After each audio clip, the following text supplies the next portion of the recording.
함께 합독할 말씀은 13절과 14절의 말씀입니다. 에베소서 4장 13절과 14절입니다. 찾으신 분들은 자리에서 다 일어나셔서 함께 하나님의 말씀 합독하도록 하겠습니다. 함께 읽겠습니다. 시작. 그리하여 우리 모두가 하나님의 아들을 믿는 일과 아는 일에 하나가 되고 온전한 사람이 되어서 그리스도의 충만하심의 경지에까지 다다르게 됩니다. 우리는 이 이상 더 어린아이로 있어서는 안 됩니다. 우리는 인간의 속임수나 강교한 술수에 빠져서 온갖 교훈의 풍조에 흔들리거나 이리저리 밀려다니지 말아야 합니다. 아멘. 자리에 앉으시고요. 얼마 전 한국은 설 연휴였는데요. 그래서 그런지 지난주에 어느 한 성도님이 저에게 찾아오셔서 올 설에 떡국 먹었냐고 물어봐 주시더라고요. 저도 한국에 어렸을 때 있을 때에는 설 연휴만 되면 큰아버지 집에 온 친척이 함께 모여서 연휴를 보냈던 기억이 있는데요. 그렇게 사촌들과 오랜만에 만나게 되면 조금은 어색하지만 시간이 지나면 서로 친해져서 재미있게 놀게 되죠. 그렇게 놀다 보면은 부모님들이 이제 떡국 먹어라 라고 저희들을 부르시게 됩니다. 더 놀고 싶었던 저희들은 조금만 이따 먹을게요 라고 이야기를 하게 되는데, 그때 어른들이 늘 하시던 말씀이 있습니다. 너 설에 떡국 먹어야 한 살 먹는다. 이 이야기를 들었던 어른이 되고 싶었던 꼬마 유일이는 그 즉시 식탁으로 달려가 식탁 앞에 놓여있는 그 떡국을 먹게 됩니다. 언제는 한 살이 더 먹고 싶다고 해서 2그릇을 먹었던 기억도 있는데요. 그렇게 떡국을 열심히 먹었던 제가 올해 89년생으로 36살이 되었습니다. 전혀 놀라지도 않으시고 그렇게 보인다는 표정의 여러분들을 보니까 조금은 서운하지만 올해는 한 살 먹고 싶지 않아서 떡국을 먹지 않았는데도 36살이 되었습니다. 그런데 우리에게 존재하는 나이는 이러한 생물학적 나이만 존재하지 않고 또 다른 나이들이 우리에게 존재하고 있는데요. 그 중에 하나는 바로 신체 나이입니다. 아까 말씀드린 것처럼 저 같은 경우는 세월을 정통으로 맞았기 때문에 액면가 그대로 36살처럼 보이지만 우리 성도님들 같은 경우는 본인의 나이보다 훨씬 동안이신 분들이 많은 것 같습니다. 물론 모두가 그런 건 아니지만 그래도 대부분의 성도님들이 열심히 좋은 음식도 먹고 다양한 운동을 통해서 자신의 나이보다 더 건강한 신체의 나이를 가지고 계시는 것 같습니다. 우리가 가지고 있는 또 다른 나이는 우리의 정신 나이, 정신 연령이라고도 하는데요. 굉장히 어려 보이는 친구인데도 불구하고 말하는 거나 행동하는 것을 보면 굉장히 성숙해 보이는 사람들이 있습니다. 그에 반해서 나이가 지긋이 먹었는데도 불구하고 하는 말과 행동을 보게 되면 철이 없으신 분들도 계시다는 것이죠. 그런데 마지막으로 우리에게 존재하는 또 다른 나이가 있는데, 이 나이는 이 자리에 앉아있는 우리 모두에게만 존재하는 예수 그리스도를 구세주로 영접한 우리들이 가지고 있는 나이가 있는데, 이 나이는 바로 우리의 신앙의 나이입니다. 우리의 신앙의 나이. 여러분들은 여러분들의 신앙의 나이가 몇 살쯤 되신다고 생각을 하시나요? 우리는 어떻게 우리의 신앙의 나이를 측정할 수 있을까요? 우리의 생물학적 나이, 우리의 신체적 나이도 의료 기술을 통해서 측정이 가능하고 우리의 정신 연령 또한 다양한 방법을 통해서 측정이 가능하지만 우리의 신앙의 나이는 과연 어떻게 측정이 가능하게 되는 것일까요? 오늘 말씀을 통해서 우리의 신앙의 나이가 어떻게 측정이 될 수 있는지, 그리고 그 측정된 결과 우리의 나이가 몇 살쯤 되는지 오늘 말씀을 통해서 함께 발견해 보는 시간을 가져보도록 하겠습니다. 오늘 저희가 함께 읽은 에베소서 말씀은 바울이 에베소 교회에 있는 성도들에게 보낸 편지입니다. 바울은 에베소 교회뿐만이 아니라 다양한 교회에 편지를 보내게 되는데, 이러한 바울의 서신서들을 보게 되면 공통적으로 나오는 몇 가지 편지의 구성들이 있는데, 그 중에 하나는 전반부와 후반부로 나뉘게 된다는 것입니다. 전반부 같은 경우는 이러한 교리적인 가르침, 예수 그리스도를 통한 복음, 믿음, 하나님의 구원의 계획 등 다양한 교리의 내용들을 포함하고 있고, 후반부로 넘어가서는 이러한 교리를 바탕으로 우리가 어떻게 살아가야 하는지에 대한 가르침을 기록하게 됩니다. 오늘 우리가 함께 살펴볼 에베소서 4장도 1절 본문을 보게 되면 그러므로 라는 접속사로 시작하는 걸 알 수가 있습니다. 에베소서 1장부터 3장까지는 이러한 교리적인 가르침을 가르치게 되고, 오늘 본문 4장에서 시작되는 말씀은 바로 이 교리의 내용을 바탕으로 우리가 어떻게 살아가야지에 대한 실천적인 내용들을 기록하고 있다는 것입니다. 오늘 본문 1절 함께 읽어보도록 하겠습니다. 1절입니다. 함께 읽겠습니다. 시작. 그러므로 주님 안에서 갇힌 몸이 된 내가 여러분에게 권합니다. 여러분은 부르심을 받았으니 그 부르심에 합당하게 살아가십시오. 아멘.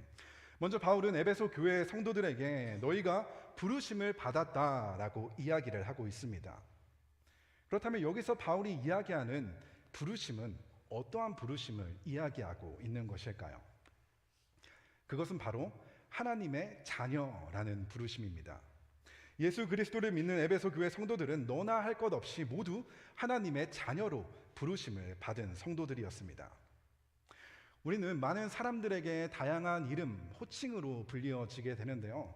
저 같은 경우도 집에서는 아빠, 여보라는 호칭을 듣게 되고 교회에 나오게 되면 목사라는 이름으로 불리어지게 됩니다. 저희 성도님들도 마찬가지죠. 각 가정에서, 직장에서, 운영하시는 비즈니스에서 다양한 이름, 다양한 호칭을 불리어지게 됩니다. 하지만 예수님을 믿는 우리 모두는 내가 사회적으로 얼마나 높은 지위에 있는지, 얼마나 대단한지, 그렇지 않은지 상관없이 우리 모두는 한 가지 이름으로 불리어지게 된다는 것입니다. 그 이름이 바로 하나님의 자녀라는 것이죠.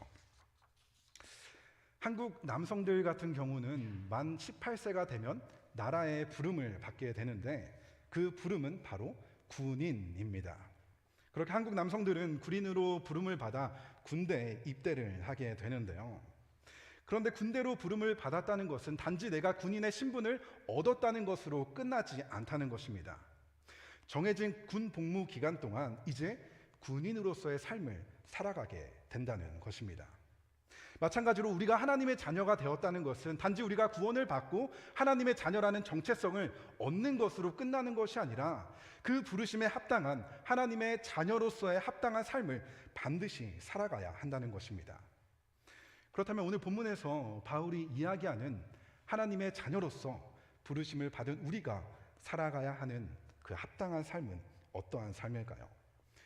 먼저 부르심에 합당한 삶은 하나됨을 힘써 지키는 삶입니다. 하나됨을 힘써 지키는 삶입니다. 오늘 본문 2절과 3절입니다. 함께 읽도록 하겠습니다.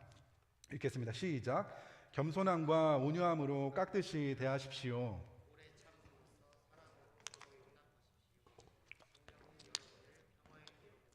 하나게 되게 해주신 것을 힘써 지키십시오. 아멘. 하나님의 자녀가 된 우리는 가장 먼저는 이전에 끊어졌던 하나님 아버지와의 관계가 회복이 되어서 하나님과 올바른 관계를 가지며 살아가는 것을 의미하고 있습니다. 그래서 우리가 주일에 함께 모여서 하나님을 예배하고 하나님의 말씀을 읽고 기도를 통해서 하나님과의 올바른 관계를 맺으며 살아가게 된다는 것이죠. 그런데 바울은 우리가 하나님과의 관계를 맺는 것만으로 우리가 부르심에 합당한 삶을 사는 것이 아니라고 이야기하는데 오늘 본문을 보게 되면 우리가 다른 사람들과 관계하는, 올바르게 관계하는 것이 부르심에 합당한 삶이라고 이야기를 하고 있습니다. 예수님께서 십자가에 달려 죽으시고 부활하신 이유가 단지 나와 하나님과의 관계만을 회복시키는 것이 아니라 나와 다른 사람과의 관계를 회복시키시고 우리를 하나로 불러주시기 위해 예수님께서 십자가에 달리시고 부활하셨다라는 것입니다. 서로를 겸손함과 온유함으로 깍듯이 대하고 오래 참음으로써 서로 사랑으로 용납하며 살아가는 우리의 삶의 모습이 있어야 한다는 것입니다. 저희가 사회생활을 하다 보면 다양한 모임, 각종 모임을 갖게 되는데요. 그런 모임을 보게 되면 그 안에 서로의 어느 정도의 공통점이 있어야만 존재를 하는 것 같습니다. 일하는 분야가 좀 비슷하다거나 자녀의 나이가 비슷하거나 좋아하는 취미 활동 또 여러 가지 대화를 하면서 이러한 공통점이 있어야만 이러한 모임이 존재하게 되는데요. 그렇다면 우리의 하나됨의 근거는 어떻게 알 수가 있을까요? 우리의 하나됨의 근거는 무엇일까요? 서로 옆에 있는 사람 잠깐 한번 쳐다볼까요? 얼굴을? 네, 얼굴 한번 쳐다보면서 어떻게 나와 하나가 될 만한 사람처럼 생겼나요? 우리가 하나 될 수 있는 그 근거는 무엇일까요? 바울은 그 근거, 우리의 하나됨의 근거를 오늘 본문 4절과 6절에서 이야기를 하는데요. 제가 읽도록 하겠습니다. 그리스도의 몸도 하나요, 성령도 하나입니다. 이와 같이 여러분도 부르심을 받았을 때에 그 부르심의 목표인 소망도 하나였습니다. 주님도 한 분이시요 믿음도 하나요 심내도 하나요 하나님도 한 분이십니다. 하나님은 모든 것의 아버지시요 모든 것 위에 계시고 모든 것을 통하여 계시고 모든 것 안에 계시는 분이십니다. 아멘. 바울은 이 짧은 세 구절 안에서 하나를 의미하는 단어를 총 7번을 사용하며 우리의 하나됨의 근거들에 대해서 이야기를 하게 됩니다. 여기서 나와 있는 이 근거들을 하나하나 살펴보면 좋겠지만 시간 관계상 오늘 말씀에 등장하는 삼위일체의 하나님에 대해서 우리의 하나됨의 근거를 한번 찾아보려고 합니다. 창세기 1장 26절과 27절을 보게 되면 하나님이 말씀하시기를 우리가 우리의 형상을 따라서 우리의 모양대로 사람을 만들자. 그리고 그가 바다의 고기와 공중의 새와 땅 위를 기어다니는 모든 길짐승을 다스리게 하자 하시고 하나님이 당신의 형상대로 사람을 창조하셨으니 곧 하나님의 형상대로 사람을 창조하셨다. 하나님이 그들을 남자와 여자로 창조하셨다. 아멘. 삼위일체의 하나님께서는 당신의 형상들을 따라 당신의 모양대로 사람을 창조했다라고 이야기를 하고 있습니다. 이 말은 우리가 개별적으로 홀로 살아갈 수 있는 존재가 아니라 하나님과 관계를 맺어야만 살 수 있는 존재, 다른 사람들과 관계를 맺어야만 살 수 있는 존재로 창조해 주셨다라는 것을 이야기하고 있다라는 것이죠.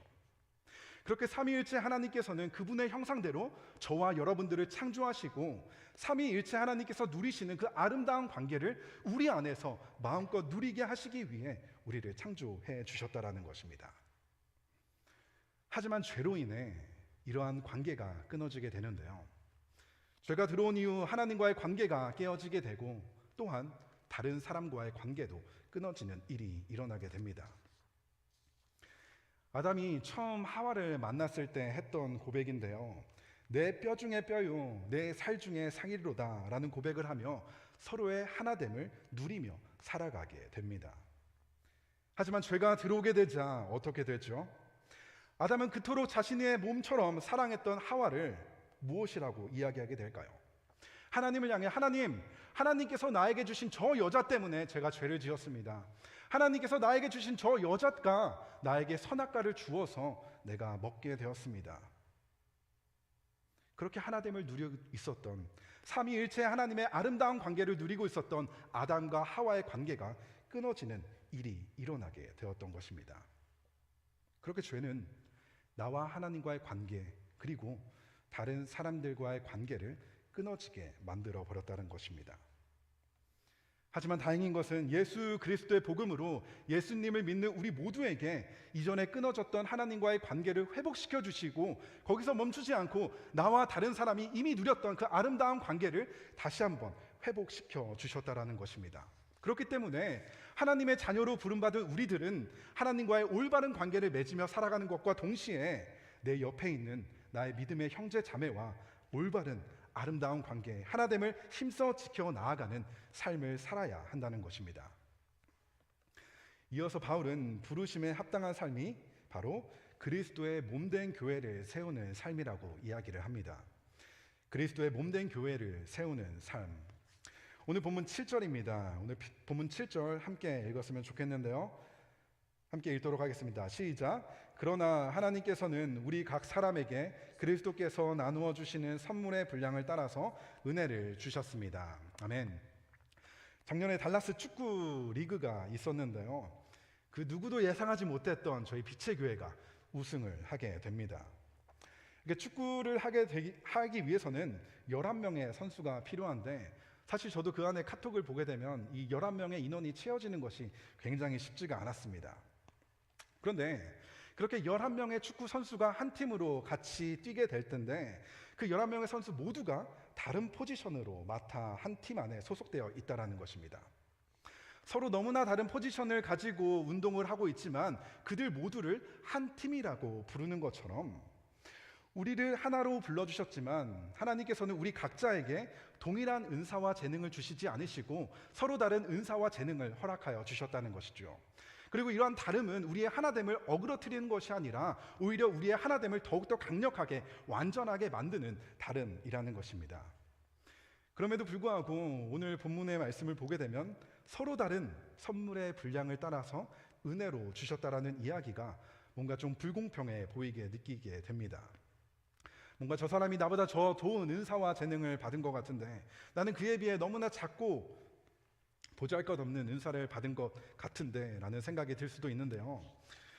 우리가 잘 알고 있는 달란트 비유의 이야기를 보게 되면 주인이 종들에게 달란트를 주고 떠나게 되는 이야기입니다. 마태복음 25장 15절의 말씀입니다. 그는, 여기서 주인이죠. 그는 각 사람의 능력을 따라 한 사람에게는 5달란트를 주고 또 한 사람에게는 2달란트를 주고 또 다른 한 사람에게는 1달란트를 주고 떠났다. 주인은 종들의 능력에 따라 서로 다른 달란트를 주게 됩니다. 여기서 이야기하는 능력에 따라 서로 다른 달란트를 주었다라는 것이 우리의 마음을 조금은 불편하게 하지만 주인의 이야기를 계속해서 듣게 되면 상황이 전혀 다르게 흐르게 되는데요. 5달란트를 받았던 종이 10개의 달란트를 주인에게 가지고 오게 되자 주인이 이렇게 이야기를 합니다. 21절입니다. 그의 주인이 그에게 말하였다. 잘했다. 착하고 신실한 종아, 내가 적은 일에 신실하였으니 이제 내가 많은 일을 내게 맡기겠다. 와서 주인과 함께 기쁨을 누려라. 그리고 이어서 2달란트를 받았던 종, 이제 주인에게 4달란트를 가지고 온 종에게 이렇게 이야기를 하는데요. 23절입니다. 그의 주인이 그에게 말하였다. 잘했다. 착하고 신실한 종아, 내가 적은 일에 신실하였으니 이제 내가 많은 일을 내게 맡기겠다. 와서 주인과 함께 기쁨을 누려라. 주인은 10달란트를 남겼던 종에게도 그리고 4달란트를 남겼던 종에게도 동일한 칭찬을 해주시는 것을 알 수가 있습니다. 너가 10달란트를 남겼으니까 너를 더 칭찬해 준 것도 아니고 너가 4달란트만 남겼기 때문에 덜 칭찬해 주신 것도 아니라 동일하게 칭찬해 주셨다라는 것이죠. 왜냐하면 주인에게 있어서 그들이 얼마나 많은 달란트를 가지고 왔는지가 중요했던 게 아니라 주인의 달란트를 받았던 그 종들이 주인을 기쁘시게 하기 위해, 주인을 위해 그 달란트를 사용하였을 때 그 주인은 동일하게 2종 모두에게 기뻐하며 칭찬을 해 주셨다라는 것입니다. 저희도 마찬가지죠. 하나님에게 있어서 우리가 얼마나 많은 은사와 재능을 가졌는지가 중요한 게 아니라는 것입니다. 우리가 받은 그 은사와 재능을 하나님이 기뻐하시는 일에 사용했을 때 하나님께서는 기뻐하시고 우리에게 잘했다, 착하고 신실한 종이라 칭찬해 주시게 된다는 것입니다. 그렇다면 우리는 하나님께서 우리에게 주신 은사와 재능을 어떻게 사용하기를 원하실까요? 오늘 본문 11절과 12절입니다. 제가 읽겠습니다. 그분이 어떤 사람은 사도로, 어떤 사람은 예언자로, 어떤 사람은 복음 전도자로, 또 어떤 사람은 목사와 교사로 삼으셨습니다. 그것은 성도들을 준비시켜서 봉사의 일을 하게 하고 그리스도의 몸을 세우게 하려고 하는 것입니다. 아멘. 우리 모두가 각자 다양한 은사들을 가지고 있고 그 은사들은 다양한 모습으로 나타날 수 있습니다. 하지만 궁극적으로 하나님께서 우리 모두에게 서로 다른 은사를 주신 이유는 바로 그리스도의 몸된 교회를 세워나가기 위해 주셨다라는 것입니다. 우리가 가진 이러한 은사와 재능은 단지 나의 유익만을 위해 사용하라 주신 것이 아니라 단지 내가 잘 먹고 잘 살기 위해 우리에게 주신 것이 아니라 그리스도의 몸인 교회를 세워나가기 위해 우리에게 주셨다 말씀하고 있는 것입니다. 베드로전서 4장 10절을 보게 되면 이렇게 이야기하는데요. 각 사람은 은사를 받은 대로 하나님의 여러 가지 은혜를 맡은 선한 관리인으로서 서로 봉사하십시오. 우리가 가지고 있는 이 은사는 우리가 타고난 것도 아니고 우리가 노력을 해서 이 재능을 얻어낸 것도 아니라 하나님께서 은혜의 선물로 우리에게 주신 것이라는 것을 우리는 반드시 기억을 해야 합니다. 그리고 하나님께서 우리에게 주신 이유는 그저 나만의 유익이 아니라 서로를 섬기고 서로를 세우고 서로를 돕기 위해 주셨다라는 것을 기억해야 한다는 것입니다. 하나님께서는 여러분 각자에게 어떠한 은사와 재능을 허락해 주셨나요? 여러분들은 그 받은 은사를 어떻게 사용하며 살고 계신가요? 하지만 오늘 본문을 함께 들으면서 우리가 착각해서는 안 되는 것이 하나님께서 우리의 도움이 필요하시기 때문에 하나님께서 예수 그리스도를 머리로 모신 교회를 세워나가기 위해 우리의 은사와 재능이 필요해서 우리의 도움을 요청하시는 게 아니라는 거예요. 사실 하나님께서는 우리의 도움이 전혀 필요가 없으신 완전한 하나님이심에도 불구하고 우리에게 우리의 재능과 은사를 사용해서 그리스도의 몸된 교회를 세우라 말씀하시고 있는 것이죠. 왜 하나님께서는 우리에게 이러한 요구를 하고 계시는 것일까요? 그 이유는 바로 이것이 우리에게 유익된 일이기 때문입니다. 겉으로 볼 때는 내가 하나님을 위해서 무언가를 하는 것처럼 보이지만 오히려 이 모든 일들을 통해서 우리에게 가장 큰 은혜가 있다라는 것이죠. 어떤 은혜일까요? 그리스도의 몸된 교회를 섬기는 이것을 통해서 우리가 예수 그리스도의 장성한 분량에까지 자라나고 성숙해져가는 놀라운 축복과 은혜를 우리가 누릴 수 있게 된다는 것입니다. 오늘 본문 13절과 14절입니다. 함께 읽도록 하겠습니다. 시작. 그리하여 우리 모두가 하나님의 아들을 믿는 일과 아는 일에 하나가 되고 온전한 사람이 되어서 그리스도의 충만하심의 경지에까지 다다르게 됩니다. 우리는 이 이상 더 어린아이로 있어서는 안 됩니다. 우리는 인간의 속임수나 간교한 술수에 빠져서 온갖 교훈의 풍조에 흔들리거나 이리저리 밀려다니지 말아야 합니다. 아멘. 어린아이들에게는 다양한 특징들이 존재를 하고 있는데요. 그 중에 하나가 바로 하나부터 열까지 다 챙겨줘야 한다는 특징입니다. 우리 어린아이를 키워보신 분들은 아시겠지만 밥을 먹는 것도 혼자 먹지 못하죠. 아이의 밥을 먹여주고 또 밥 먹은 아이가 스스로 소화도 시키지 못하기 때문에 등을 두들기면서 트름을 해야만 소화할 수 있는 게 아이라는 것입니다. 또 잠도 너무 졸려서 울지만 스스로 잠을 자지 못하기 때문에 부모가 어르고 달래야만 잠을 잘 수 있는 게 어린 아이라는 것입니다. 그리고 우리의 신앙에서도 이러한 시절을 보내게 되죠. 처음 예수님을 믿게 되고 교회에 나오게 되었을 때 하나님을 어떻게 예배하고 어떻게 말씀을 읽고 기도하는지 하나하나 배워가면서 교회와 공동체의 그러한 섬김을 받게 되는 것입니다. 하지만 문제는 시간이 지나고 있음에도 불구하고 여전히 이러한 어린 아이의 상태에 머물러 있는 우리의 모습들이 있다라는 것이죠. 여전히 그저 섬김을 받는 자리에 머물러 있는 우리의 모습들이 존재한다는 것입니다. 그런데 이렇게 이야기를 하게 되면 나는 더 이상 교회로부터 어떠한 섬김을 받고 있지도 않은데, 나는 나 홀로 신앙생활을 잘하고 있는데 나 정도면 성숙한 그리스도인이지 않을까라는 생각을 하실 수도 있을 것 같아요. 하지만 어린아이들도 시간이 지나면서 하나둘 스스로 할 수 있는 일들이 생겨나게 됩니다. 스스로 밥을 먹을 줄도 알고 옷을 입을 줄도 알고 스스로 잠을 자기도 합니다. 하지만 그렇다고 해서 우리가 아이들을 향해 아이가 성숙해졌다라고 말할 수는 없다라는 것이죠. 언제 우리가 아이들을 보면서 우리 아이가 정말 성숙했구나, 성장했구나라는 생각을 들게 되죠? 그것은 바로 우리 아이가 동생을 챙기고 다른 친구를 챙기고 섬기는 모습들을 보게 될 때, 자녀가 부모를 챙기고 부모를 섬기는 모습을 보게 될 때 우리 아이가 성숙해졌다, 성장했다라고 이야기를 하게 된다는 것입니다.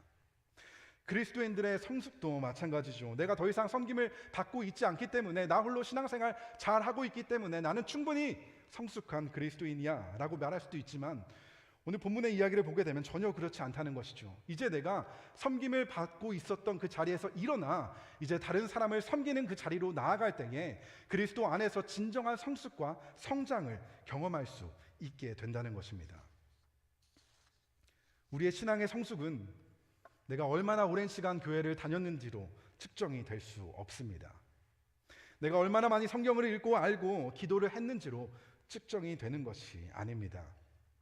그리스도인들의 진정한 성장과 성숙은 섬김을 통해서 측정이 된다는 것입니다. 내가 가진 은사와 재능을 그리스도의 몸된 교회를 섬기고 서로를 섬기고 사랑하는 데에 사용할 때에 우리 안에 진정한 성숙과 성장을 경험하게 된다는 것입니다. 여러분들의 신앙의 나이는 몇 살쯤 되셨나요? 말씀을 마무리하도록 하겠습니다. 사실 우리는 우리의 신앙의 성장과 성숙에 얼마나 많은 관심을 가지며 살아가고 있을까요? 부모로서 우리 아이가 시간이 지남에 따라서 키와 몸무게가 잘 자라나는지 늘 걱정하고 확인하는 것처럼, 또 우리 아이가 학교를 잘 따라가고 있는지 혹여나 뒤처지고 있지 않은지는 늘 걱정하면서도 우리 아이의 신앙이 자라나는 부분에 있어서는 너무나 무책임하고 무관심한 우리의 모습들이 존재한다는 것입니다. 또 나의 커리어와 스펙에 있어서도 마찬가지죠. 이 정도 나이가 되었으면 사회적으로 이 정도의 위치까지는 올라가야 하는데, 내 나이 이 정도 되었으면 이 정도의 돈과 여러 가지 다양한 것들이 준비가 되어야만 하는데, 그렇게 삶의 모든 영역에서 우리의 성장과 발전을 그렇게 중요하게 여기면서 우리의 신앙에 있어서만큼은 너무할 정도로 무책임하고 무관심한 우리의 모습들이 존재하고 있다는 것이죠. 그러다 보니까 오늘 말씀처럼 부르심에 합당한 삶에 대해서도 그렇고, 서로를 섬기는 일, 우리의 신앙이 자라나고 성숙해지는 이러한 일들에 있어서 전혀 관심을 가지지 않게 된다는 것입니다. 그래서 바울은 이러한 부르심에 합당한 삶을 이야기하기 이전에 예수 그리스도께서 우리에게 보여주신 그 놀라운 사랑과 그 희생의 사랑을 우리에게 이야기해 주었다라는 것입니다. 에베소서 3장 17절에서 19절입니다. 제가 읽겠습니다. 믿음으로 말미암아 그리스도를 여러분의 마음속에 머물게 하여 주시기를 빕니다. 여러분이 사랑 속에 뿌리를 받고 털을 잡아서 모든 성도와 함께 여러분이 그리스도의 사랑의 너비와 길이와 높이와 깊이가 어떠한지를 깨달을 수 있게 되고 지식을 초월하는 그리스도의 사랑을 알게 되기를 빕니다. 그리하여 하나님의 온갖 충만하심으로 여러분이 충만하여지기를 바랍니다. 아멘. 우리가 오늘 본문에서 이야기하는 것처럼 부르심에 합당한 삶을 살기 위해서는 우리가 먼저 우리가 받은 예수 그리스도의 그 크신 사랑과 은혜를 깨달아야만, 그 놀라운 사랑을 기억해야만 할 수 있게 된다는 것입니다. 예수 그리스도의 피값으로 끊어졌던 하나님과 우리의 관계가 회복되었고, 끊어졌던 나와 너의 관계가 회복되어 우리를 하나 되게 해주시기 위해 예수님께서 십자가에 달려 죽으셨다라는 것을, 그리고 부활하셨다라는 것을 우리가 기억해야만 한다는 것입니다. 이 놀라운 사랑을 우리가 깨닫고 마음에 새기게 될 때 우리는 하나님의 자녀로서의 부르심에 합당한 삶을 소망하고 기대하며 갈망하게 된다는 것입니다. 그리고 무엇보다 예수 그리스도를 닮아가는 그 놀라운 섬김의 자리로 나아갈 수 있게 된다는 것입니다.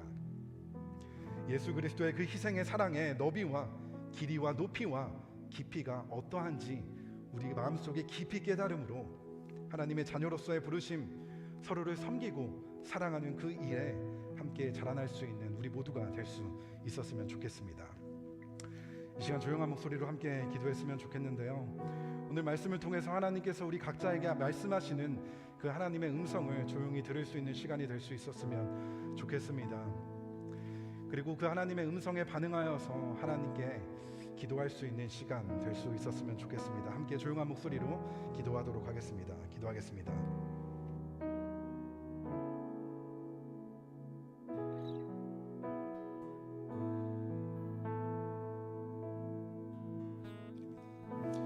그럼에도 불구하고 하나님께서 우리를 자녀 삼아 주셨음에도 불구하고 이 자녀된 삶을 살아가는 이러한 모습 속에서 우리의 게으름과 연약함을 발견하게 됩니다.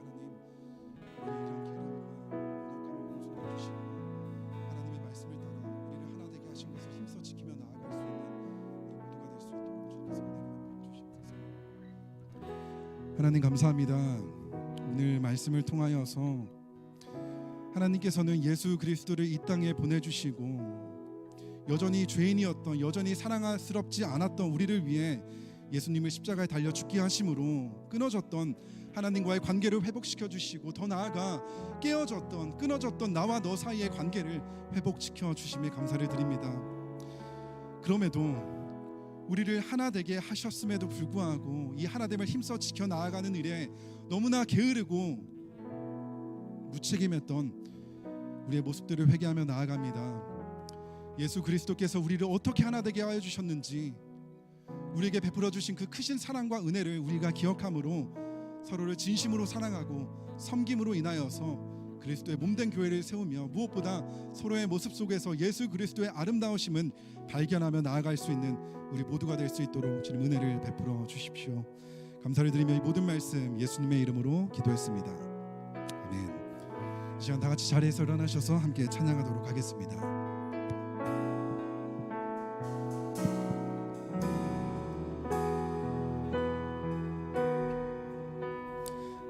넘치기보다 사랑이 넘치는 교회 섬김을 원하기보다 섬김의 기쁨 알아가는 교회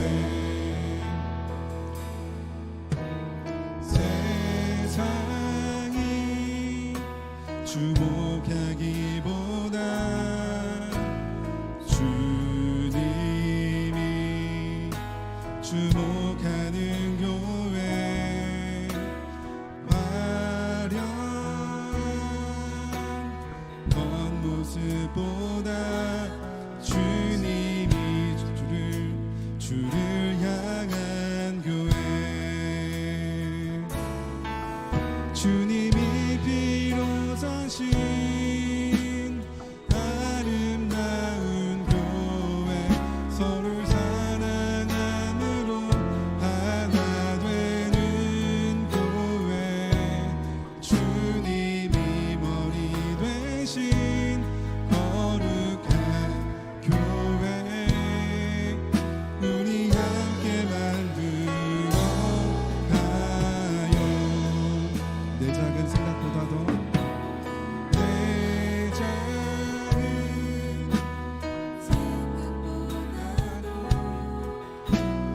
하나 되면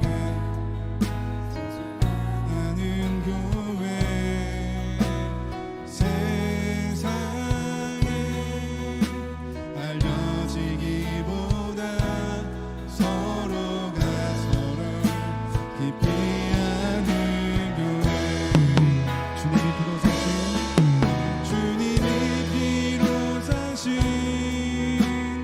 아름다운 교회 서로를 사랑함으로 하나 되는 교회 주님이 머리 되신 거룩한 교회 우리 함께 만들어 가요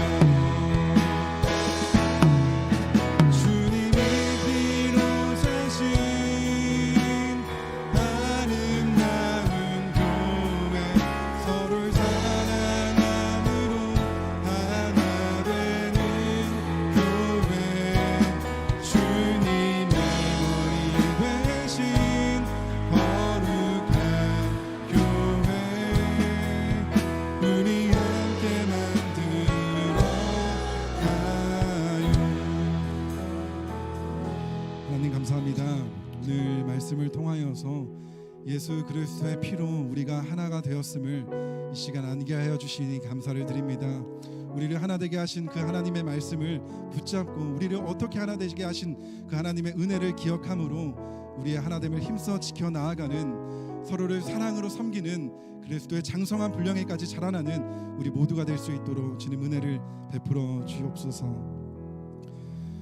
이제는 우리 주 예수 그리스도의 은혜와 하나님 아버지의 무한하신 사랑하심과 성령님의 내주 교통하심이 이 자리에 고개 숙여 하나님의 말씀을 들으며 하나님의 부르심에 합당한 삶을 살아가겠나로 고백하는 우리 모든 빛의 성도들 머리머리 위에 그들의 가정과 직장 그들의 학업과 모든 관계들 위에도 이제로부터 영원토록 함께하옵시기를 간절히 축원하옵나이다.